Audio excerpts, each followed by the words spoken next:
This time on Graveyard Carz, Dougie does a deep dive when he completely builds out the rear end assembly for our 1969 GTX. Mark and George break out the hydraulics to reverse the damage done to Mark's newest acquisition. And a graveyard favorite returns to help install the newly completed drivetrain in the 1969 GTX.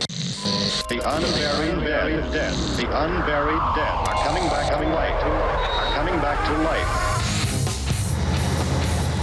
Self-proclaimed Mopar master Mark Warman and his protege painter Will Scott get paid to bring Mopar muscle cars back from the dead.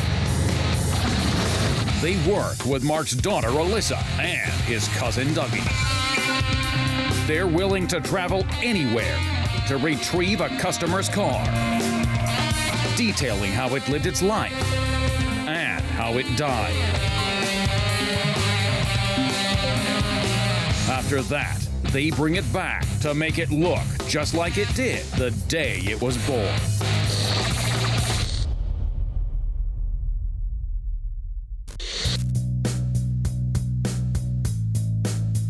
So on our 1971 Dodge Super Bee, this is the one we went up to Boring, Oregon and bought from the old guy that bought it brand new. Had a building fall in on it. So I'm not gonna be doing a complete restoration on this car. I'm not gonna restore it at all. What I want to be able to do is put it on Graveyard Motors as a car for sale so somebody can fall in love with it, buy it, and then I can either restore it or just sell it to them the way it is. So what we want to do is be able to push that roof up out of there, push it up to a point, what you call rough it out in the body shop business. But George hasn't done any collision stuff. He's done all of our welding and restoration work, but we really haven't worked together on collision. And this is a little bit of that collision world. Again, don't expect perfection out of this roof. It won't even be anywhere near it. But it will be interesting for you to see how when a car's in an accident, all you're doing is reversing what happened. Why are you looking like a gorilla? Because I'm looking forward to this. I mean, I'm excited. Well, gorillas are always happy, looking forward to stuff. You got that can foreboding. A gorilla not be happy? A gorilla can be happy, but I mean, the way you're looking at it is like you're going to devour me or something. No, I'm happy. I'm ready to do this. All right. I'm looking forward to this. Okay. George and I are going to work on pushing the roof out, roughing it out, and seeing if we can get the door to open and close and seal the glass and the quarter glass against the roof. All right. So what I think happened, according to the guy we got it from, it got a snow load on the roof caved in. It looks to me like a pretty husky beam came down right here. And I'm gonna guess that it came down on this side first and then that side, because this side's so much further down than the other side is, right? Last week, Dougie disassembled and media blasted this rear end assembly for the 1969 Plymouth GTX, which is currently in the assembly stage. Now it's time for him to reverse the process and put all the pieces back together.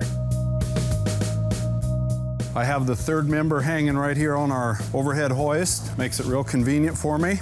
I'm gonna go ahead and start working on putting this together. Put a bead of sealer around the housing here. This is to keep the gear oil in the housing. We don't want to lose the gear oil out of this rear end assembly. They're expensive to replace. So we're gonna run a little bead of sealer around the back of the gasket. Then I'll put a bead around the top of the gasket. Then I'm gonna set the third member in on top of that and let it start settling down.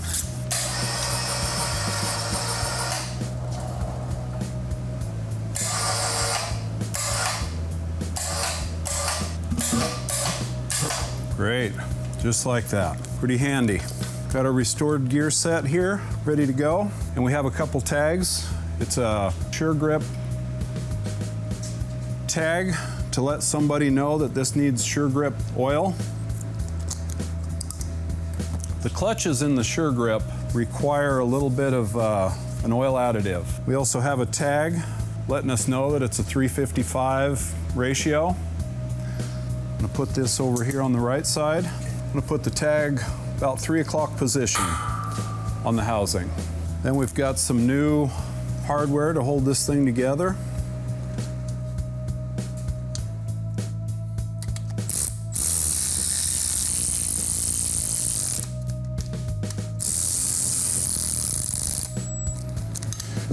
I'm going to tighten these down a little bit with an end wrench just to get a feel for how tight they are without squeezing the gasket out. Just kind of taking it down evenly. Let the sealer come out evenly. Now I'm gonna let that set, and I'm gonna go ahead and put the axles and backing plates in. The quarter window's still good. It spit the roof out past it. If you actually look here, so you see here how this, if that roof had come straight down, it would have broke it. In this case, it shot the roof that way, and then it went down, okay? So we got to be able to get this roof up to that height right there, right? We know that this is the weather strip, and that weather strip has to go right there. Okay, so I'm gonna roll it down out of the way. Now the other thing, I'll close this a little bit.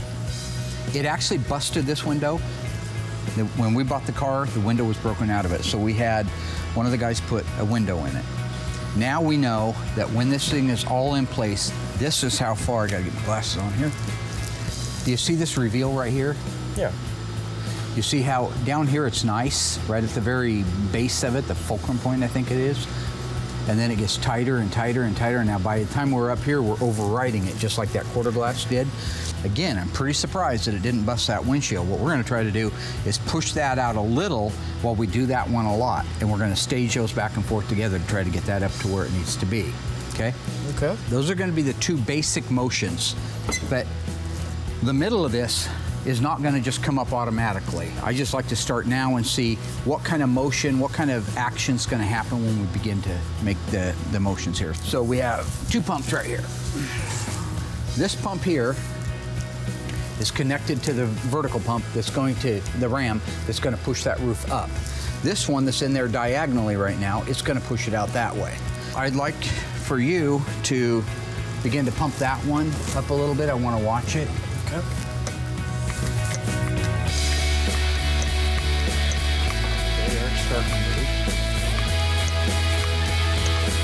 Oh, see, I've lost my tension here. Yep. It's actually moving all on its own there. Okay, go ahead some more. That's some metal snapping in there.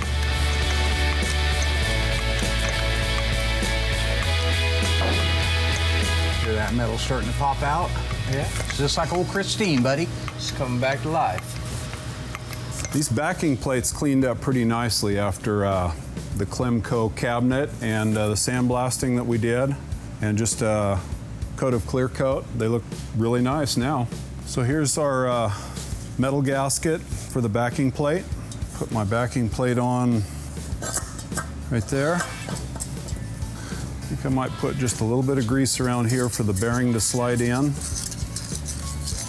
We have a foam gasket, a dust gasket that goes underneath the axle. Here's our driver's side axle, ready to go in. We also have a seal inside the housing. I'm gonna put some grease inside of that. So the way I set these axles in, to avoid damaging the seal, I carefully hold it in the center of the seal, and then I gradually slide it in there. And then when I get right to the end of it, I tilt it up to get it into the third member, lifting it off the seal. Might have to get a rubber mallet to tap this in with, like that. And then we have the 5 nuts, identical to the ones that hold the third member in place. Get them started on the studs. Then you'll need an extension. And you'll have to rotate the axle.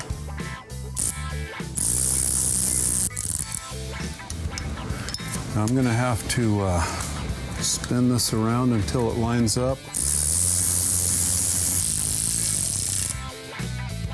Okay. So we're starting to get some height out of here.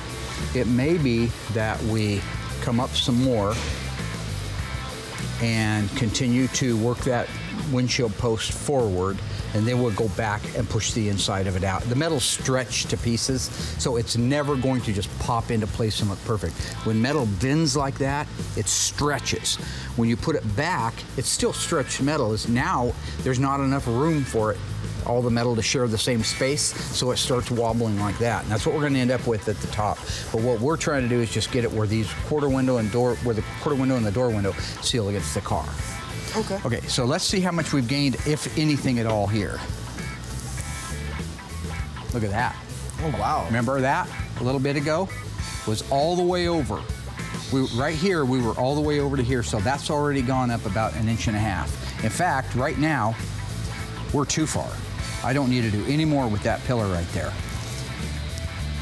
This one back here is almost doing everything with just that little bit of pushing. We're still down back here.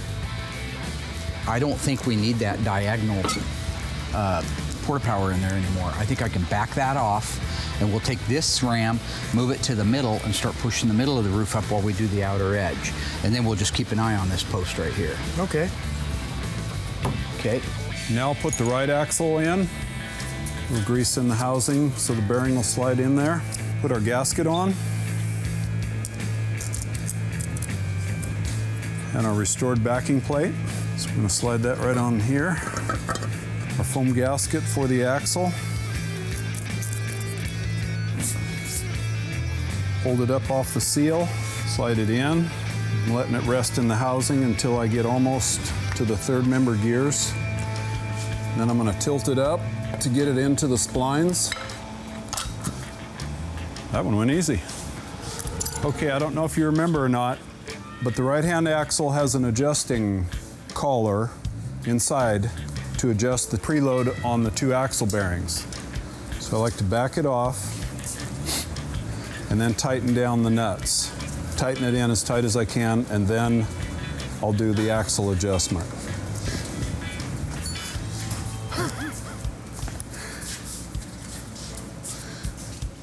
What was that all about? There's a special lock tab that I'm going to put on the last nut to hold that adjusting collar in place. So I'll put that on after I tighten this axle down.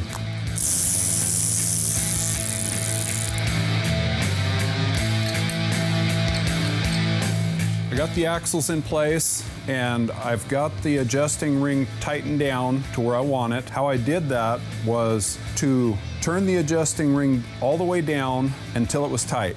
And then I had to back it off. I used a hammer to tap on the axles, knock them together, make sure they're tight, and then look for just a slight movement in and out for a little bit of bearing free play. So here's the adjusting finger that holds the adjusting ring in place. So I usually just put it down here on number 3 position and put the special lock nut over the top of it. Run that down. Make sure it locks into one of the openings on the adjusting ring. Tighten that down. Okay, now we have the axles installed. Okay. Oh. See how that center's just sheet metal in there? Yeah, she's popping up. Okay, that's all right. Okay, so I've got to keep a little tension on mine while you put some tension on yours. So I'm going to have you go ahead and jack yours up, just one stroke at a time. Okay.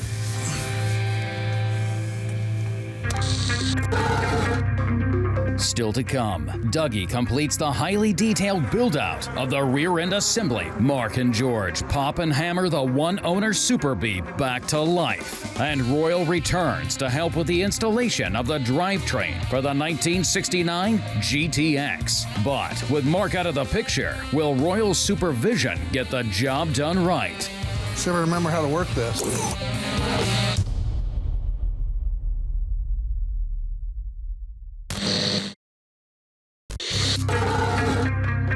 This is a 1968 Plymouth Roadrunner. In its day, it was the smart, low-priced 6-passenger coupe and one of the hottest performers on the circuit. Plymouth set out to develop a back-to-basics muscle car. They started off with a coupe. Came with a sporty roofline, heavy-duty suspension, and shock absorbers. Everything essential to performance was upgraded. They powered it with a monstrous 383 4-barrel, featuring a special camshaft and dual exhaust. But if that wasn't fast enough, you could option the famous 426 Hemi. They added a touch of race car with air scoops on the hood, the iconic Roadrunner decal, red streak tires to grip the road, and heavy-duty 11-inch brakes to stop on a dime, making this 1968 Roadrunner our corpse of the week.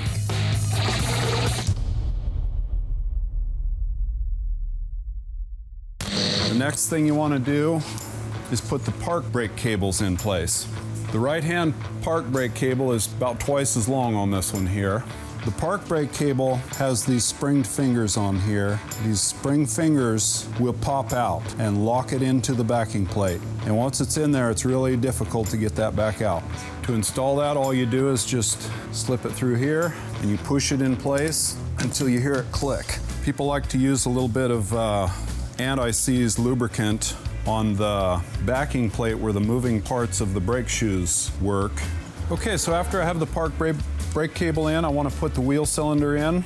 Here's the hydraulic wheel cylinder that actuates the brake shoes open and close every time you hit the brake pedal. Held in with 2 little screws on the back side, tiny little screws, 1/4 inch. You turn this wheel cylinder around, put the bleeder screw through the back, and there's 2 openings in the back to put the screw through. So just carefully put the little screws in place.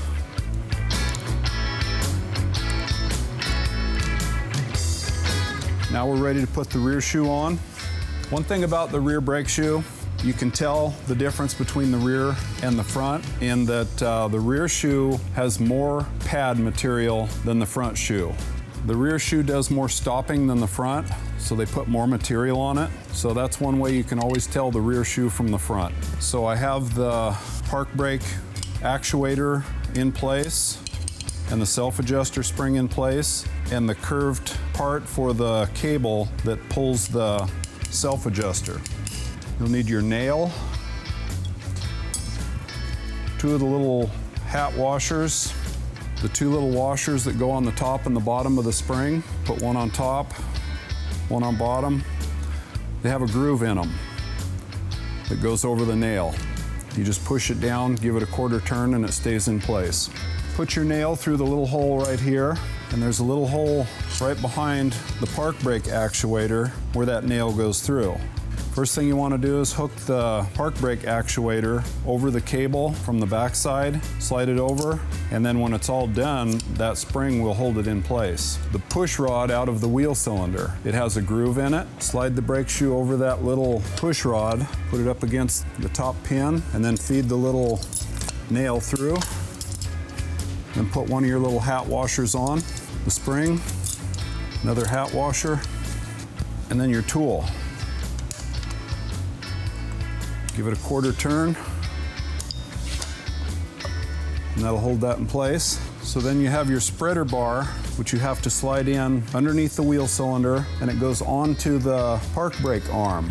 So this blue spring on the front of the spreader bar is gonna lay right into this groove in the brake shoe.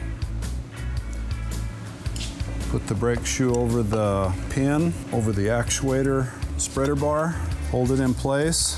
Put your nail through, got the nail in place, then your spring, your tool, 1/4 turn, got that in place. Now you have a self-adjuster that goes in the bottom. Some people call it a star wheel, and when you turn this star wheel, the self-adjuster will ratchet this thing up anytime your brakes get really worn down. So the star wheel or the brake adjuster on the bottom is actuated by this arm right here. So you slide this in so that the finger will ratchet this thing up to open it up. So put this in place over both shoes, and then you have a long spring that has a curved end on one end, and that's going to go in this little hole right over the top of the park brake arm. Poke that in there, flip it over, pull it out like that. So this little spring will hold the bottom of the 2 shoes together and hold the adjuster in place. So the long spring on the bottom has a special curved end which goes back here on the rear shoe, and then the other hook end goes in the front shoe right here.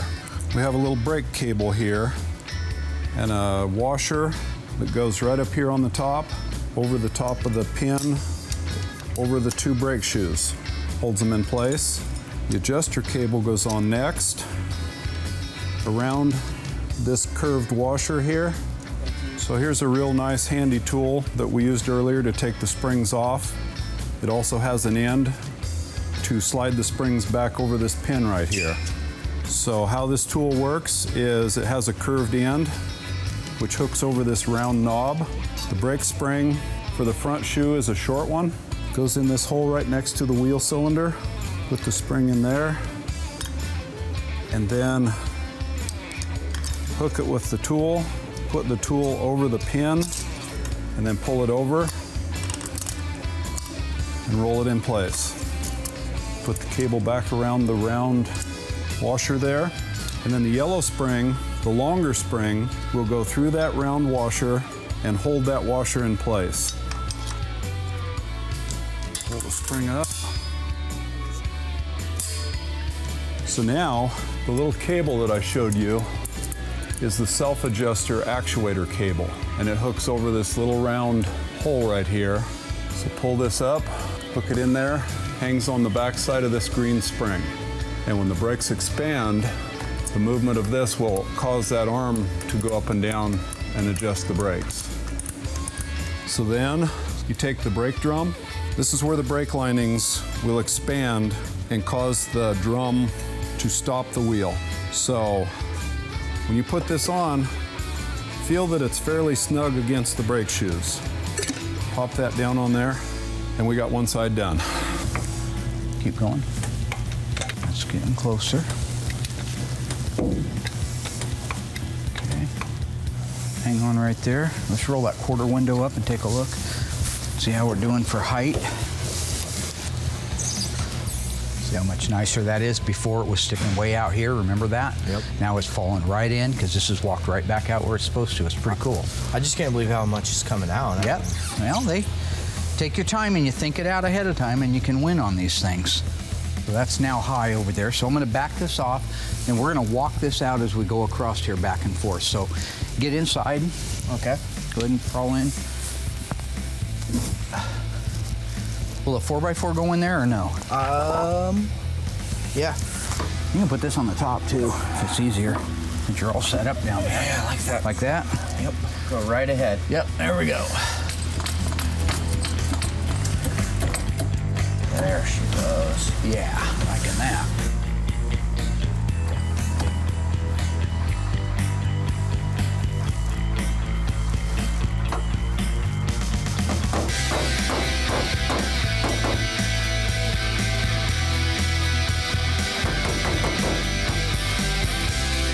If we had the headliner out, we could work that metal a little bit better.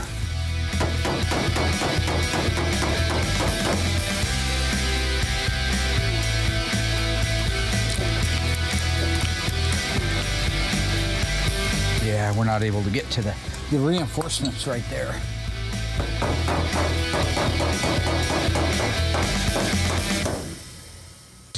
In our Corpse of the Week, we learned that the 1968 Roadrunner was a low-priced 6-passenger coupe and one of the hottest performers on the circuit. How many seconds would it take for the 1968 Roadrunner to complete the quarter mile? Was it 14.5 seconds, 18.2 seconds, 13.5 seconds? Think you know? Find out after the break.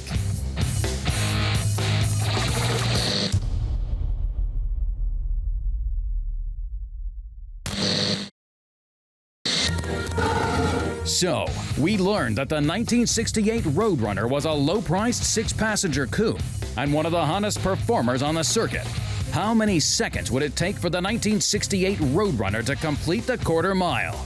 If you guessed 13.5 seconds, you were right.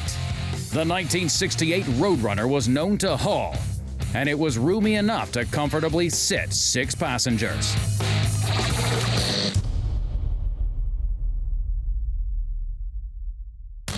One thing we have here is called a pinion snubber. Bolts to the top of the rear end housing And under real hard acceleration, the rear end is going to want to twist up. And this pinion snubber will actually hit the body of the car in an extreme torque situation. So the pinion snubber bolts right here on top with 2 little screws.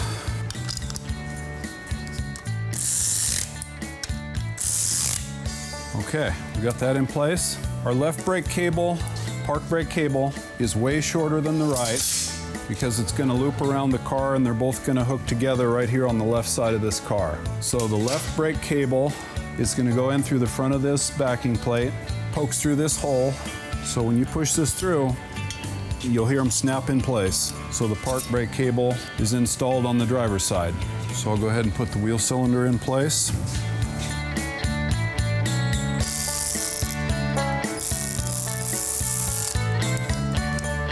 Put my nail through. Put the park brake cable in place. Put the nail through there.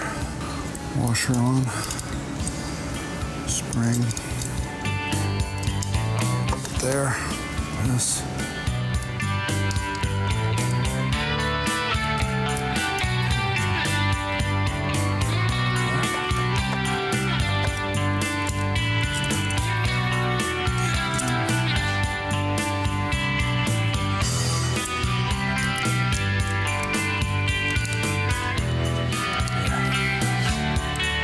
This goes on here.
Okay.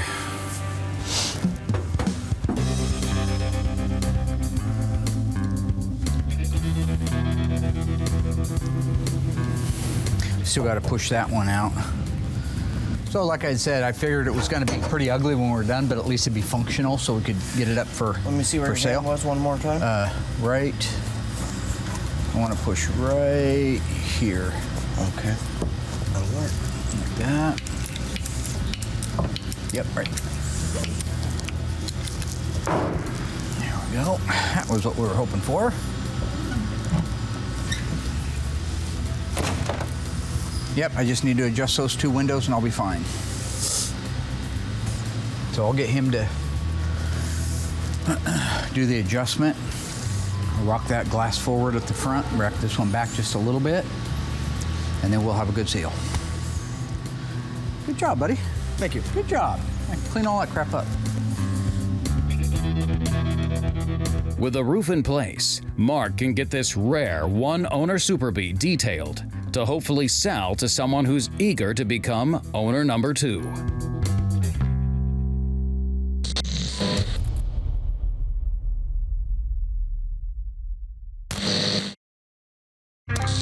Stay tuned. Dougie completes his ultra-detailed rear-end assembly restoration. And with Mark out of the shop, Royal returns to assist the ghouls with the installation of the newly restored drivetrain for the 1969 GTX. But if Royal can't remember how to lead the engine install, Let's never remember how to work this. will the ghouls make it out without a scrape? Nope, nope, nope.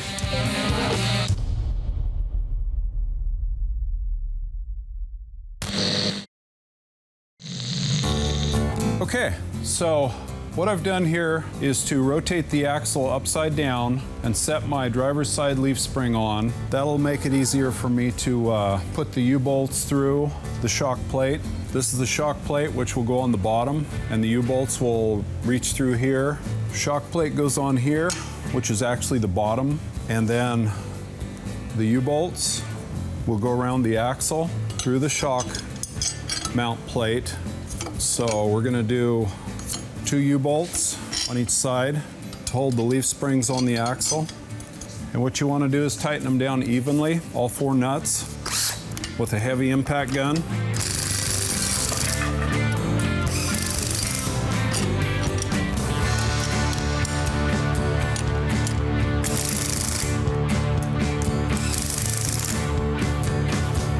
Okay, that's pretty good. We're gonna leave these a little bit loose because when we put this in the car, we need to be able to shift them a little bit side to side to line up with all the mounting points on the car. These are our front spring hangers that go into the body of the car.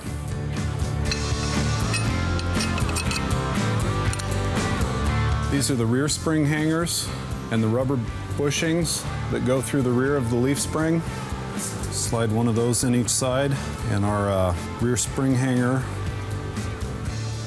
will go in place like that. And then 2 of these will go through the body of the car. So we're pretty much built out on the driver's side. We're leaving all these things loose so that when we're ready to put this in the car, we can just pop these off, poke it through, and then we'll tighten everything down after it's in the car. Now I need to do the passenger side. Okay, so here's my passenger leaf spring. Set it in place there. Shock plate.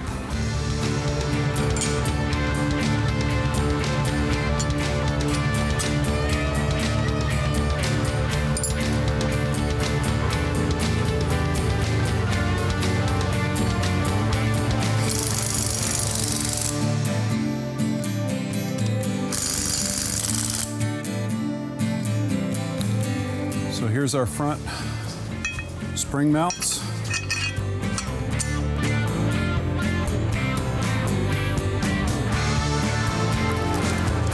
And our rear hanger.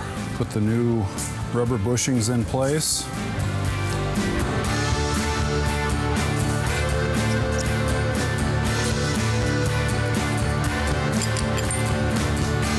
So basically it's all ready to go in the car now.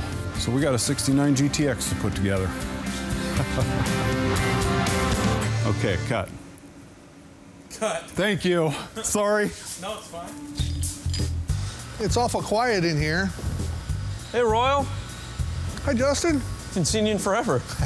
How's it going? Good to see you. Yeah, I haven't seen you like what, since SEMA? Yeah, Mark called and said he needed some help. Oh, did he? Oh, cool. Here I am. Yep. Well, I'm just waiting for Doug to get the engine finished up and have him bring it over here and get it thrown in there. Oh, cool. So it's ready to go. Yeah, it's Wow. real close. Oh, look. Well, speak of the devil. Nice. Hi, Doug. Hey, Royal's here. Yeah! We learned that the performance features were upgraded in the 1968 Plymouth Roadrunner, and their mascot was the famous Roadrunner from the Fast and the Furious Looney Tunes cartoons by Warner Brothers. True or false? Plymouth paid $80,000 to use the name and likeness of their Roadrunner, as well as its famous horn. Find out after the break.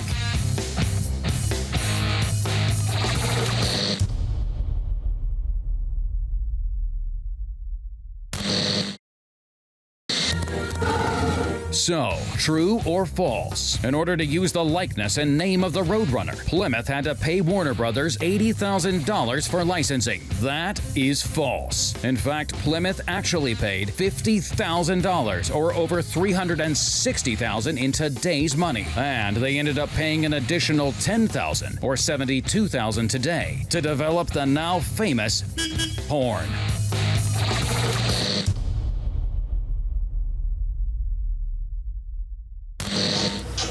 Hopefully it fits through there. Whoa, don't pull that out.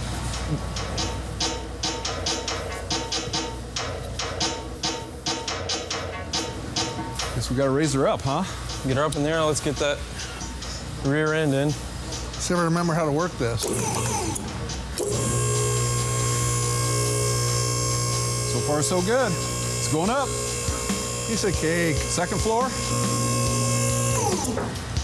Stop there. Okay. What do you say? Nice and warm in here. Yeah, I think it's too warm. I do too. I do too. Okay, we don't want to tighten those up though until we get the back in case we've got to move them. Okay. Okay. Here we go.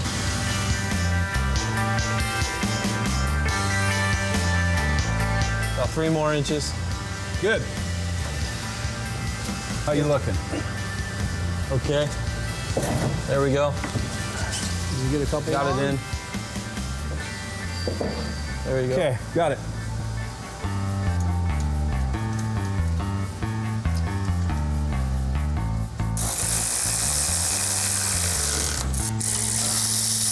Seems to me, I remember we're going to have to move the back of those springs in or Got out. to wiggle it around a little bit. Okay. Okay. Okay, ready? Yep. Ready. That's good.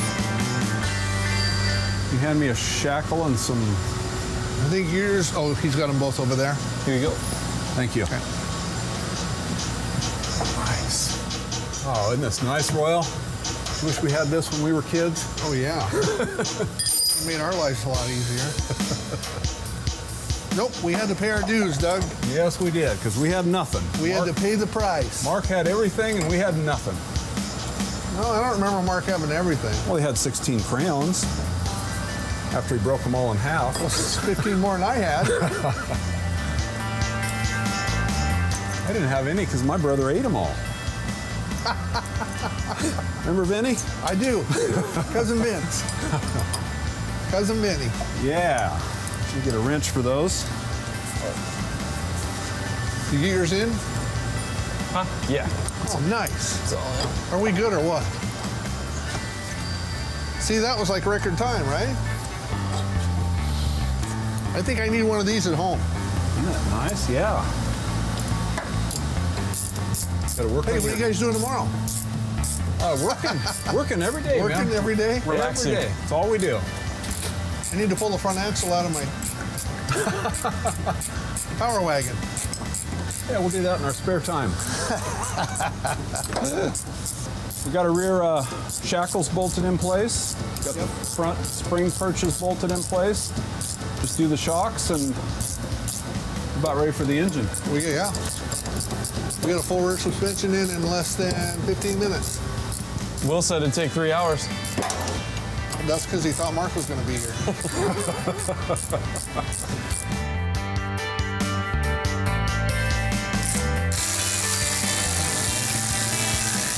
Okay. Okay, we got this? All right. Look at that. Too bad. I'm telling you, that was less than 15 minutes. Ready? Ready. Ooh, golly, they don't get any lighter, do they? Nope, never. Okay. All right, we're gonna have to go to your right. Right in there.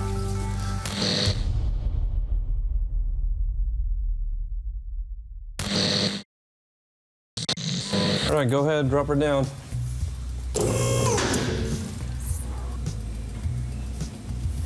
What? Go a little tight on your left side. Bring it to the right just a little bit. There you go. A little bit more. Awesome. Keep going. Yep. Hold it. Can you That pull power your steering unit? Yeah, can you pull your just to your right? Pull the back to your right. Because if I remember right, it's been a while, but we had Twist it a little bit, Royal. yeah, and come forward just a little bit. Right there. And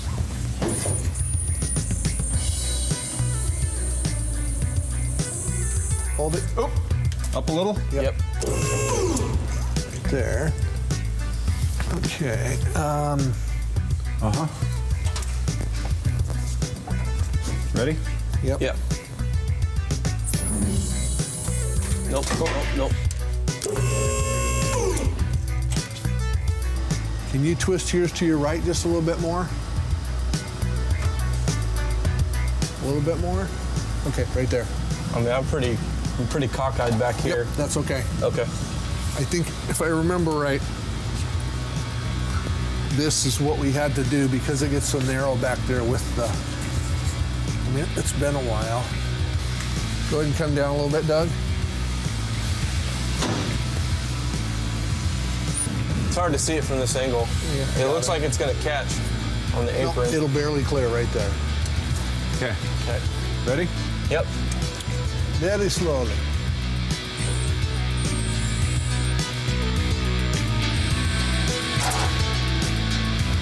We're good. There we go. Clear, let's bring it back. Right there. Yep. All right, Doug, keep coming.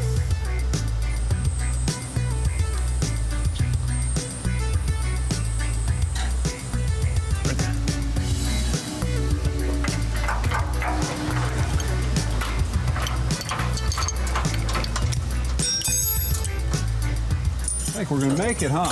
Yep. All right, Doug. Okay. Come on down. Okay. Ow. Oh, you all right? It hurts. That's because I have no hair to tell me I'm getting close. Ready? I have no hair. Yeah. My hairbrush. Hold it. Okay. Got this one started. Ow, that's twice. Royal. Oh no. Do you have one started over there, Justin? Yes. The back one is. Same here. So we can lower down a little more. Yeah.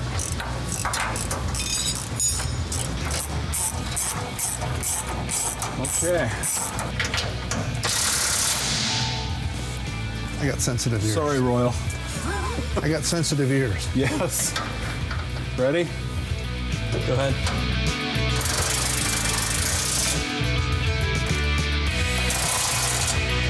Okay.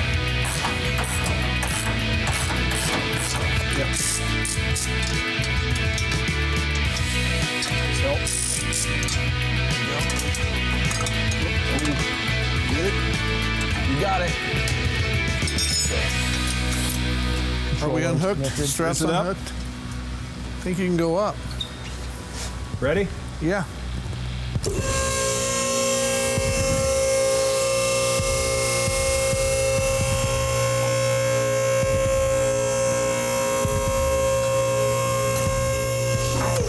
You a pogo?